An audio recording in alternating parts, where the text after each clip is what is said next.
Hey you, how's it going? My name is Ruby Price and today is the 7th anniversary of my gender reassignment surgery. So, to fill you in, I had my gender reassignment surgery at Spire Methley Park Hospital with Dr. Fenton.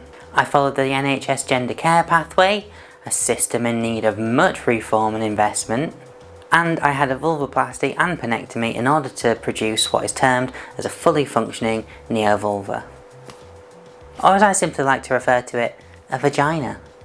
Suck it, gender crits, what are you gonna do? Get angry at me in the comments? Anyway, in 2017, when I had my GRS, what this meant was I'd achieved my goal of having gender reassignment surgery. In fairness, I also hadn't really given much thought as to what to do afterwards. You know, it was the only goal. This isn't Kickstarter, there weren't stretch goals. That's what dilation's for. I'd spent pretty much every single moment of my transition, and even slightly beforehand, thinking about gender reassignment surgery, so when the day finally came and I'd done it, and all the kookiness and craziness had calmed down afterwards, I didn't know what to do. What do you mean I've achieved the goal that I've had for, 21 years? That shouldn't have been possible, right? Well, So anyway, I had my surgery, I tied all of the knots across the gender care pathway at the Gender Identity Service, with the exception of a gender recognition certificate. Still don't have one, don't know what I'm gonna do, it all depends on what's going on. So that was the good vibes of 2017. What about now? What does it mean 7 years on that I've had my gender reassignment surgery? Well, there's still good vibes, generally, but the climate does kind of suck for newer trans people and trans people who aren't yet on a gender care pathway. To compare though, I get almost my entire adult life having already transitioned, lived in a gender congruent role since I was 17. I'm 28 now, I'll be 29 soon. I know, look at me, it doesn't feel like it. It's just a shame that, there are people out there who think that that's a bad thing. I get to feel myself. I get to, not think, oh, there is still something that I've got to do. And that is just one of the most freeing experiences that I think is possible for someone, regardless of, being trans, being cis, just the freedom to be yourself wholly and irrevocably. Physically, I am me, and there is absolutely fucking nothing that anyone can do to say differently. This obviously isn't just because I've had gender reassignment surgery, it's just one of the benefits that I've felt as a result of that. But what I'm not saying is that the only way to feel this way is by having surgery.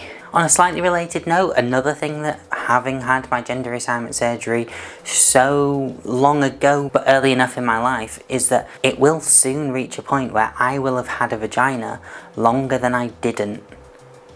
And that will only ever get a bigger gap between the two. And it's only really achievable because of the fact that I was able to have my gender reassignment surgery at the age of 21, which came about due to the circumstances of my transition. I was almost fast-tracked through CAMS because I was going to be 18 by the time my next appointment was coming around. I got referred to a gender identity clinic at the right time before the service very much became inundated and was not receiving any form of financial investment whatsoever. There are still people now only being referred to the Leeds Gender Identity Clinic, which is the one I was discharged from. The people that are being referred are still being referred to from 2019.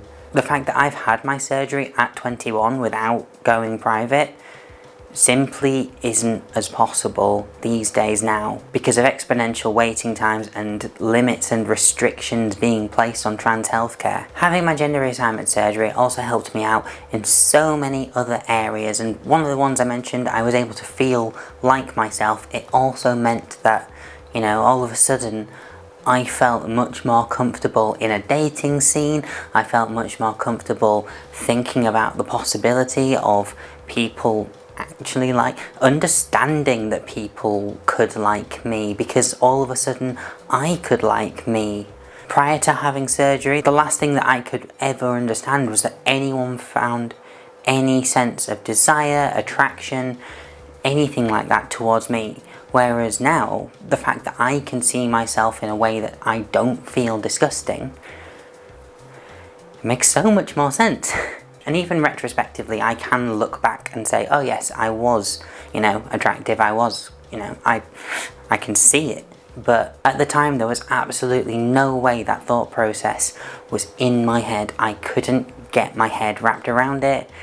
And that also just meant that I wasn't really looking for anyone. And then, by the time that I'd had my surgery, I was comfortable. And by the time I was open to the ideas of relationships and dating and the stuff that comes with that, I was in such a much better mental place because of the fact that I knew that I was in the situation where I was comfortable enough with myself that I'd be comfortable with someone else, experiencing myself.